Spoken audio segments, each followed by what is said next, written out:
Dr. N.S. Rajaram, in a talk about the Aryan debate, says it no longer exists now. It's not a debate anymore. Sharing latest research on genetics and human migration, he claims that Aryan invasion never happened in India. He shares that Africa is the original homeland of human or Homo sapiens, from where humans have migrated across the world.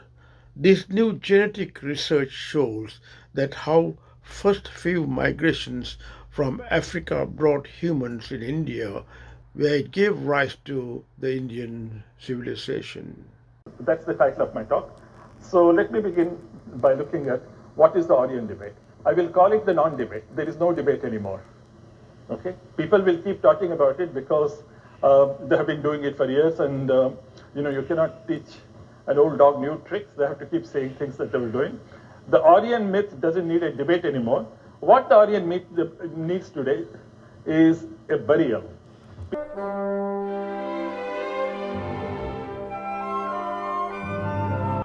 Sinhalese genetics from Gazaya.com reports that the Sinhalese originally came from northern India, as shown by genetics and linguistic connections.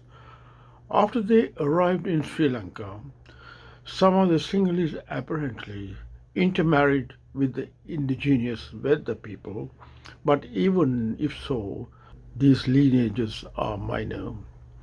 By and large, Sinhalese are related to Bengalis with some elements of Tamil, Gujarati and Punjabi connected ancestry.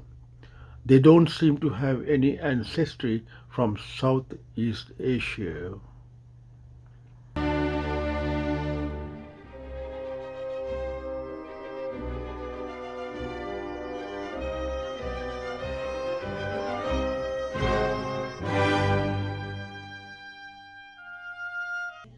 By modern archaeological and genetic findings, the Indians have demonstrated that the people in India are one and the same, and that Aryan Dravidian divide was deliberately created by British for their divide and rule policy. According to one school of thought, Dravidians also occupied the northern parts of India before the arrival of the Aryans. Some Dravidians remain in the north, as all could not be driven to the south. Those who remained became the slaves of Aryans and still reside in northern India. According to general Indian legend, the Aryans arrived in North India somewhere from Iran and southern Russia at about 1500 BC. Before the Aryans came, the northern India was occupied by the Dravidians. Aryans have chased them to the south. Dravidians have contributed to the Indian history in the southern part of the country in several ways, and also had many great kings and dynasties. If the Dravidian invaded the whole of India after migration from East Africa and subsequently settled down in the southern eastern part of India, suggests that there were invasions by other races, and Aryans could be one. Then came the Chola dynasty, and present-day Tamil Nadu is the Chola dynasty kingdom.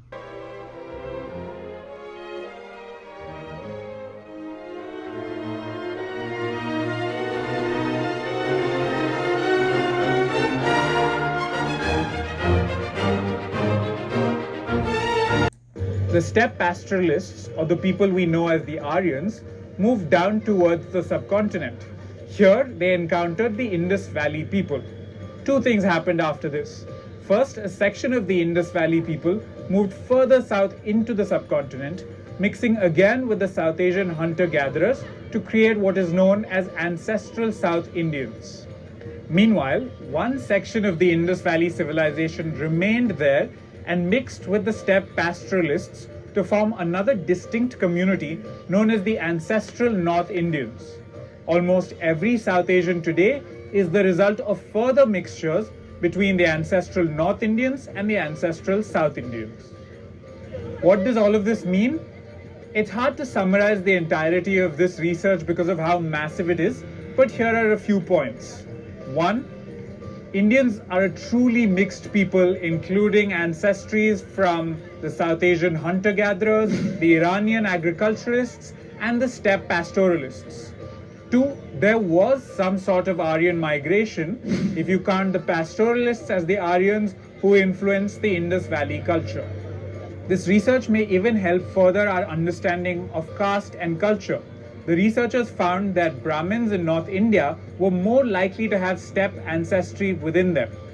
And four, the out of India theory, which is the presumption that Indo-European culture began in India and then moved westward, now seems very unlikely after this research. 5. This suggests that the Indus Valley people are the true ancestors of almost every South Asian population that currently exists. And we're likely to get even more evidence of this when the data from the Indus Valley site of Rakhigadi in Haryana is revealed. For now, we have confirmed what many have suspected all along, that modern-day South Asians emerged from the mixing of truly diverse communities, helping create a culture in the subcontinent that is truly mixed, just like most of us.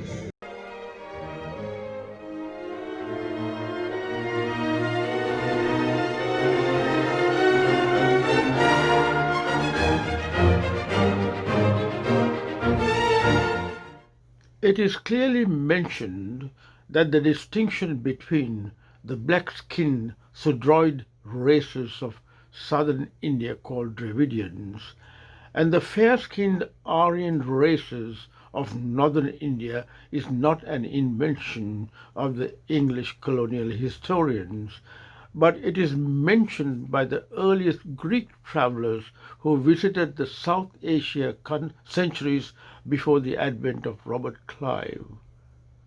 Lord Robert Clive was in India about 1725 to 1774, was a British soldier who established British control in southern India and Bengal. The Greek ambassador had travelled to Kerala in BC 302 during the times of Chandragupta Vikramaditya. Chandragupta was one of the most powerful emperors of the Gupta Empire who ruled northern India. By then, the Dravidians occupied the southern part of India.